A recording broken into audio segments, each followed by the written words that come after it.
Good afternoon friends, શાલા કે તંત્ર lecture સિરીઝની અંદર આપનું હાર્દિક સ્વાગત છે.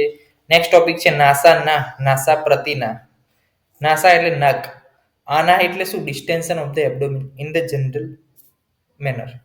જનરલ ડિઝીઝ છે ને આના તરીકે. આના છે, આધમાન છે ને આટોપ છે. ત્યાં આપણે આનાનો મિનિંગ શું લઈએ છીએ? ડિસ્ટેન્શન ઓફ ધ એબ્ડોમિન.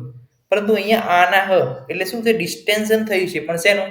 તો કે નાકના જે અંદરની કેવિટી જે છે એનું ડિસ્ટેન્શન, એની જે વોલ છે એનું ડિસ્ટેન્શન થવાને કારણે શું થાય છે? એ વોલ જે છે નાકની, જે નોસ્ટ્રીલ જે છે શું થાય છે? બંધ થાય છે. એને શું કહેવાય? નાસા ના, નાસા પ્રતિના. તો કે સોરી, નિરુક્તિ શું કીધી છે? પ્રતિનહ્યતે બધ્યતે ઉચ્છવાસ માર્ગો સપ્રતિનાહ. પ્રતિનહ્યતે બધ્યતે. પ્રતિનાહ્યતે એટલે શું છે? કે નાકની જે ટિશ્યુ છે, નાકની જે સરફેસ છે એ શું થાય છે? એકબીજા તરફ શું થાય છે? ડિસ્ટન્સ થાય છે, એકબીજા તરફ આગળ વધે છે. એના કારણે શું થાય છે? બધ્યતે ઉચ્છ્વાસ માર્ગો. એટલે કે ઉચ્છ્વાસ માર્ગ જે છે, જે શ્વાસ લેવાનો એરનો જે પેસેજ છે એ બધ્યતે એટલે કે બંધ થાય છે. સહપ્રતિનાહ, તેને શું કહેવામાં આવે છે? પ્રતિનાહ રોગ કહેવામાં આવે છે. તો પ્રતિનહ્યતે એટલે કે નાકની જે સરફેસ છે એ એકબીજા તરફ શું થાય છે? આગળ વધે છે. એટલે કે સ્વેલિંગ આવે છે, ઈડીમાં આવે છે ત્યાં આગળ. ને બધ્યતે ઉચ્છ્વાસ માર્ગો, એના કારણે શું થાય છે? તો કે ઉચ્છ્વાસ માર્ગ, જે એરનો પેસેજ છે શું થાય છે? બધ્યતે બંધ થાય છે. તેને કહેવાય છે પ્રતિનાહ. સુશ્રુતે કીધું કે કફાવૃતો વાયુ ઉદાન.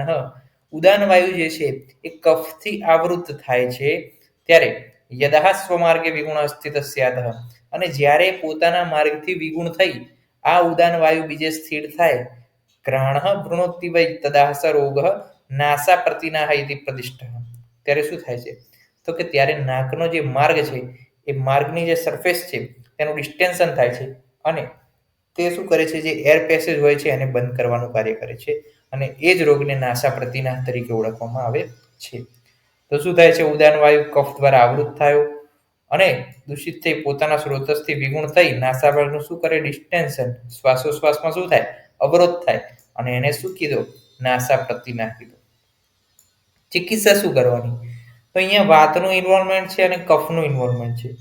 તો વાતના ઇન્વોલ્વમેન્ટ ને કફના ઇન્વોલ્વમેન્ટને દૂર કરવા માટે પહેલા તો સ્નેહન, જમ્યા પહેલા, જમ્યા પછી ગોગૃતપાન, ધૂમપાન કરાવી શકો તમે, સ્નિગ્ધ ધૂમપાન, શિરોબસ્તી કરાવી શકો ડેઈલી, બલા તેલ અભ્યંગ તરીકે ઉપયોગ કરી શકો, અનુવાસન તરીકે ઉપયોગ કરી શકો, શિરોબસ્તીમાં બલા તેલનો પ્રયોગ કરી શકો, દશમૂલ તેલ, નાસા શોષ સમાન ચિકિત્સા કરી શકો.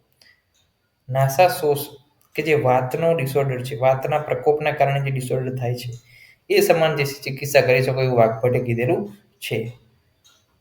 તો આજે આપણે શું જોયું? નાસા ના શું થયું? Distension of the surface of the nose, nostrils, એના કારણે માર્ગ શું થયો? એર પેસેજ બંધ થયો, એને કીધું નાસા ના.